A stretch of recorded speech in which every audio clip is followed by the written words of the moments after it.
रवि टडवाल है। मैं senior consultant हूँ, यूरोलॉजी और रोबोटिक सर्जन हूँ। Latest and most advanced laser in urology को आपके समक्ष रखा है। इसका नाम है मोजेस 2.0। ये एक सबसे एडवांस्ड लेज़र टेक्नोलॉजी है जो कि नॉर्थ इंडिया में फर्स्ट टाइम इंट्रोड्यूस की है फोर्टिस हॉस्पिटल मोहाली ने। इंडिया में गिन के 2 या 3 सेंटर्स और हैं जहाँ पे ये चीज़ उपलब्ध है। ये एक स्पेशल तरह की हॉल्मियम लेज़र है जिसमें एक डबल पल्स टेक्नोलॉजी का यूज़ किया जाता है जो कि बहुत ही कम टाइम में बड़ी से बड़ी सर्जरी को अंजाम दे सकता है। इसके 2 तरह के फ़ायदे हैं जो कि यूरोलॉजी में खास करके यूज़ आते हैं, स्टोन्स में, किडनी के स्टोन्स में, और दूसरा प्रोस्टेट में, BPH जिनको होता है उनमें। किडनी के स्टोन्स में इसका ये फ़ायदा है कि RIRS या फिर मिनी PCNL अगर हम कर रहे हैं तो ये स्टोन को बड़ी जल्दी ब्रेक करके उसको बिना किसी कोलेटरल डैमेज, आसपास के स्ट्रक्चर्स को इंजर किए बगैर उसको जल्दी से उसको फ्रैगमेंट करके निकाल सकते हैं, जिससे आपकी सर्जरी फास्ट तो होती है, साथ ही साथ एनेस्थीसिया टाइम भी कम होता है और रिकवरी बहुत फास्ट होती है। तो हम डे 1 पे पेशेंट को डिस्चार्ज कर देते हैं इसके बाद। दूसरा इसका फ़ायदा है प्रोस्टेट के अंदर, जो कि बिनाइन प्रोस्टेटिक हाइपरप्लेसिया BPH होता है, उसमें इसमें इन्यूक्लिएशन मतलब कि प्रोस्टेट को जड़ से निकालने में इसका बहुत फ़ायदा है।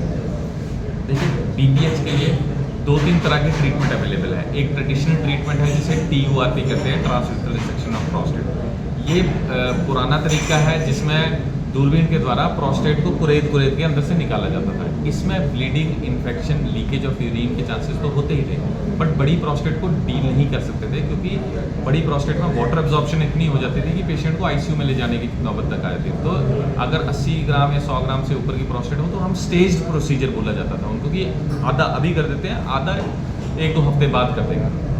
इसके अगला स्टेप जो आया है वो है enucleation, हॉल्मियम laser enucleation of prostate, जिसमें हम प्रोस्टेट को कैप्सूल से जड़ से निकाल देते हैं। इसका फ़ायदा ये है कि इसमें ब्लीडिंग बहुत कम है।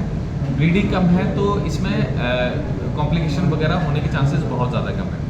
दूसरा, ये फास्ट है। इसमें बड़ी सी बड़ी प्रोस्टेट को 100, 150, 200 ग्राम की प्रोस्टेट को एक ही बारी में निकाला जा सकता है। तीसरा, इसका फेलियर रेट बहुत कम है। TURP में ये देखा गया, ट्रेडिशनल प्रोसीजर में ये देखा गया कि 5-7 साल बाद या 10 साल बाद दोबारा से करने के प्रॉब्लम आ जाती थी। इन्यूक्लिएशन जो है उसको एक बार कर दिया तो दूसरी बार करने के चांसेस बहुत कम होते हैं। 10-15 साल तक बड़े आराम से वो प्रोसीजर चल जाता है। इन्यूक्लिएशन को करने के बहुत सारी लेज़र्स आ गई हैं, थूलमियम लेज़र, हॉल्मियम जो ट्रेडिशनल लेज़र है वो। हमारे पास जो लेटेस्ट लेज़र जो मोजेस 2.0 है उसका ये फ़ायदा है कि वो फास्ट बहुत है। वो ना सिर्फ कट करती है, साथ साथ सील भी करती है, जिससे कि ब्लीडिंग और अदर कॉम्प्लिकेशन होने का खतरा बहुत कम है। तो ये एक एडवांसमेंट है जो कि फोर्टिस हॉस्पिटल मोहाली में अभी आ चुकी है एंड इंडिया में गिने चुने कुछ सेंटर है जहाँ पे ये चीज़ अवेलेबल है। कॉस्ट स्टोन डिजीज़ के लिए तो अभी सेम है। जो प्रोस्टेट की दिक्कत है उसमें जो ट्रेडिशनल सर्जरी है उससे 80,000 रुपीज़ मोर, क्योंकि इसका जो एक स्पेशल फाइबर है लेज़र का वो एक पेशेंट में एक में यूज़ होता है, वो उससे ज़्यादा नहीं यूज़ कर सकते। बट एक बार आपने कर दिया उसके बाद दोबारा से आने के चांसेस नहीं, 2 बार सर्जरी करने की उसमें कोई प्रॉब्लम नहीं होती। और ख़ास करके उन पेशेंट में जिनमें ब्लीडिंग का खतरा ज़्यादा है या रिस्क ज़्यादा है या एनेस्थीसिया का रिस्क, लंबा एनेस्थीसिया नहीं दे सकते, उन केस में मोजेस टेक्नोलॉजी से इन्यूक्लिएशन मतलब Moses with HoLEP with Moses technology करने का बहुत सारे फ़ायदे हैं। हर टेक्नोलॉजी का यूज़ करने का एक तरीका है। हम पहले शरीर के अंदर दूरबीन डालते हैं और उसके दूरबीन के द्वारा एक बाल जितना पतला फाइबर दूरबीन के एक स्पेशल चैनल से हम टारगेट तक पहुंचाते हैं। और टारगेट स्टोन हो सकता है तो स्टोन तक हम फ्लेक्सिबल स्कोप से पहुंचा के उसको चूरा कर देते हैं। और टारगेट प्रोस्टेट हो सकती है तो प्रोस्टेट तक हम एक स्पेशल डिसेक्टोस्कोप के द्वारा वहाँ तक पहुँचते हैं और नीचे से लेज़र के द्वारा जड़ से उसको उखाड़ के उसको पेशाब की थैली में ले जाके एक स्पेशल डिवाइस होता है मॉर्सलेटर, उससे क्रश करके प्रोस्टेट को निकाल देते हैं। तो बड़ी सी बड़ी प्रोस्टेट को बिना कट, बिना चीरे, बिना टाँके, बिना ब्लीडिंग के हम निकाल के पेशेंट को डे 1 पे डिस्चार्ज कर सकते हैं। और जितने मैंने किए हैं हर patient is happy and healthy.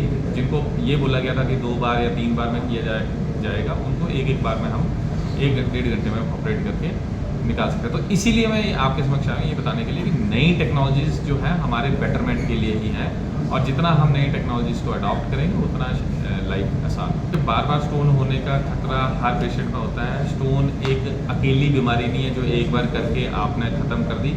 ये एक चेंज है। जैसे आप बॉडी बना ले और वही खान पीन दोबारा से शुरू कर रहे तो फिर से पेट बढ़ जाता है, उसी तरह से स्टोन डिजीज़ भी ऐसी है।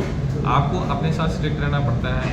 पानी का इंटेक 2.5 से 3 लीटर तक रखें। आप रेगुलर एक्सरसाइज करें, ऑक्सलेट की मात्रा कम करें, खाने में नॉन वेज नमक को कम लें, और ऑक्सलेट जिसमें होता है जैसे बैंगन, टमाटर, अमरूद, चॉकलेट, कॉफ़ी, मीट, अंडा, पालक, इसका सेवन कम करें।